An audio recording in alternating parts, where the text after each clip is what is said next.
E aí, pessoal, tudo pronto para a gente destruir na prova de inteligência artificial da UEA? Então se ajeita aí que essa vai ser a nossa revisão focada naqueles modelos clássicos que com certeza vão cair. Pega o café e bora lá, direto ao ponto. Olha só o nosso mapa da mina para hoje. A gente vai mergulhar de cabeça em árvores de decisão, depois regressão linear e, por fim, SVMs. Dominando esses três, a base para a prova já está mais do que garantida. Vamos nessa! Bom, vamos começar pelo talvez mais intuitivo de todos. A árvore de decisão. Pensa nela como se fosse um fluxograma super inteligente ou, sei lá, um jogo de perguntas e respostas que o computador aprende a jogar para chegar na melhor conclusão possível. E essa aqui é a estrutura dela, o que já responde à pergunta 11. Cada nó, cada caixinha ali no meio da árvore faz uma pergunta sobre alguma característica. Tipo, o restaurante está cheio? Os galhos, os ramos, são as respostas, sim ou não. A gente vai seguindo esse caminho até chegar na ponta, num nó folha, que dá o veredito esperar ou não esperar. Simples e ao mesmo tempo muito poderoso. Tá, mas como a árvore sabe qual pergunta fazer primeiro? Aí que entra a tal da estratégia gulosa, que é o foco da pergunta 13. Em cada passo, o algoritmo é guloso, ele é faminto pela melhor informação. Ele olha todos os atributos e escolhe aquele que vai dividir os dados da forma mais limpa, que mais vai reduzir a bagunça e incerteza. É tipo fazer a pergunta-chave logo de cara. E como é que a gente mede essa incerteza ou bagunça? A resposta, que está na pergunta 14, é a entropia. Pensa na entropia como um medidor de desordem. Se um conjunto de dados tem entropia alta, está tudo misturado. O grande objetivo do algoritmo é escolher perguntas, ou seja, atributos que causem a maior queda de entropia possível. É deixar os grupinhos resultantes o mais puros e organizados que der. Agora, um alerta de perigo que é o tema da pergunta 12, o famoso overfitting. Dá uma olhada na diferença. O modelo com o bom ajuste é mais simples, ele aprendeu o padrão geral dos dados. Já o modelo com overfitting, nossa, ele é uma árvore gigante, super complexa. Ele não aprendeu, ele decorou cada detalhezinho dos dados de treino, até o que era só ruído. Resultado? Ele é incrível para os dados que já viu, mas péssimo, horrível para prever qualquer coisa nova. E como a gente evita essa enrascada? A pergunta 15 dá a letra com as duas principais estratégias. A primeira é a parada antecipada, que é basicamente dar um basta no crescimento da árvore antes que ela vire um monstro. A segunda é a poda, ou pruning. Aqui, a gente deixa a árvore crescer toda e depois, como um bom jardineiro, sai cortando os galhos que não estão ajudando em nada, que só atrapalham a generalização. Fechou! Árvores de decisão. Bora para o nosso segundo modelo. Se as árvores são sobre fazer perguntas, a regressão linear é sobre encontrar a melhor linha reta que descreve a relação entre as coisas. É um clássico dos clássicos para prever números, valores contínuos.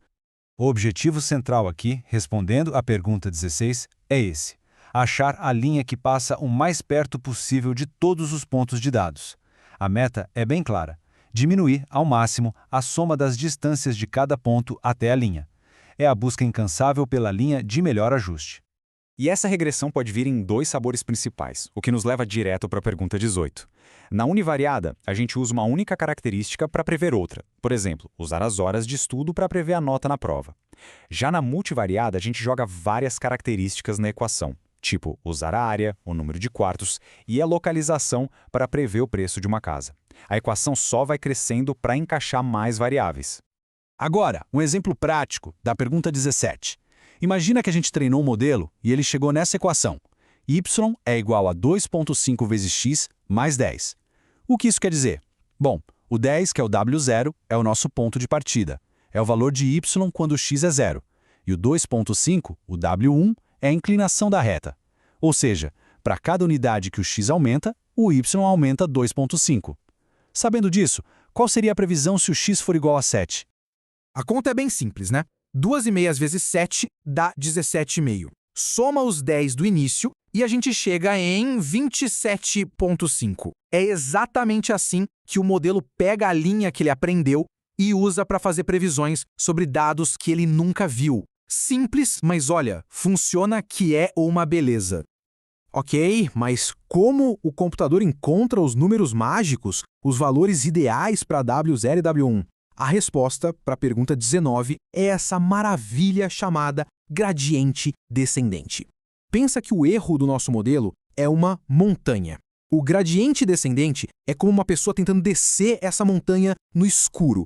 Ela vai dando pequenos passinhos, sempre na direção que desce mais rápido, até chegar lá embaixo, no vale, que é o ponto onde o erro é o menor possível. É o motor que treina nosso modelo. E, como a pergunta 20 detalha, existem jeitos diferentes de descer essa montanha. O BET usa todos os dados de uma vez para dar um passo. É super preciso, mas lento pra caramba. O SGD usa um único exemplo por vez. É muito rápido, mas meio instável, fica zigue-zagueando. E o mini-BET é o equilíbrio perfeito. Usa um pequeno lote de dados. É o mais usado na prática porque junta o melhor dos dois mundos, velocidade e estabilidade. Chegamos ao nosso último modelo clássico de hoje, a máquina de vetores de suporte, ou, para os íntimos, SVM. Se a regressão linear queria a melhor linha de ajuste, o SVM quer a melhor linha de separação. É um método super elegante e super poderoso para classificação. O conceito-chave do SVM, que está na pergunta 21, é a tal da margem. Sabe, não basta achar qualquer linha que separe as duas classes. O SVM quer achar a linha que cria a maior avenida possível entre as classes. Uma margem larga, uma zona neutra bem grande, significa um classificador muito mais seguro, muito mais confiante nas suas decisões. Beleza, a ideia de maximizar a avenida funciona super bem quando uma linha reta dá conta do recado. Mas e quando os dados estão todos misturados, que nem nesse exemplo? Quando não tem como passar uma linha reta para separar tudo? E aí, o que o SVM faz? E aqui está a grande genialidade do SVM, a resposta da pergunta 22, o truque do kernel. A ideia é absolutamente brilhante. Ele projeta os dados para uma dimensão maior e lá, nesse novo espaço, como um passe de mágica, os dados se tornam separáveis por um plano reto. É como jogar um monte de bolinhas no chão, que não dá para separar com uma régua, mas se a gente jogar elas para cima, dá para passar uma folha de papel no meio e separar. E o truque é que ele faz isso de um jeito super eficiente. E existem diferentes jeitos de fazer essa projeção, que são os kernels. O kernel linear é o básico para casos fáceis. O polinomial já consegue criar fronteiras mais curvas. E o RBF, o RBF é o mais famoso, ele é mega flexível. Consegue criar fronteiras super complexas, se adaptando a praticamente qualquer tipo de dado. Para fechar o SVM respondendo à pergunta 23, porque ele é um modelo não paramétrico. É simples. Diferente da regressão linear, que tem um número fixo de parâmetros, a complexidade do SVM não é pré-definida. A fronteira de decisão dele é desenhada pelos próprios dados, mais especificamente pelos pontos que ficam ali na beiradinha da margem, os vetores de suporte. Se os dados são complexos, a fronteira fica complexa. O modelo se adapta. Ufa! Passamos pelos 3 modelos. Agora, para garantir que tudo ficou bem guardado na memória, vamos fazer aquela revisão final, um resumão com os pontos mais cruciais de cada um. Então, se for para lembrar de uma coisa de cada modelo, que seja isso. Árvore de decisão usa a entropia para decidir a melhor pergunta. Regressão linear usa o gradiente descendente para achar a melhor linha. E o SVM usa o truque do kernel para criar a melhor fronteira de separação. Guardem isso, que já é um passo gigante para a prova. E para a gente terminar, fica uma provocação. Esses modelos são clássicos, mas não são velhos ou ultrapassados. Pelo contrário, as ideias de otimizar o erro, dividir o problema, transformar os dados, tudo isso é a base do que a gente vê hoje em inteligência artificial. Então a pergunta que fica é: como esses conceitos fundamentais continuam vivos e inspirando as redes neurais e as arquiteturas de deep learning mais modernas? Fica aí a reflexão. Bom estudo e boa sorte na prova.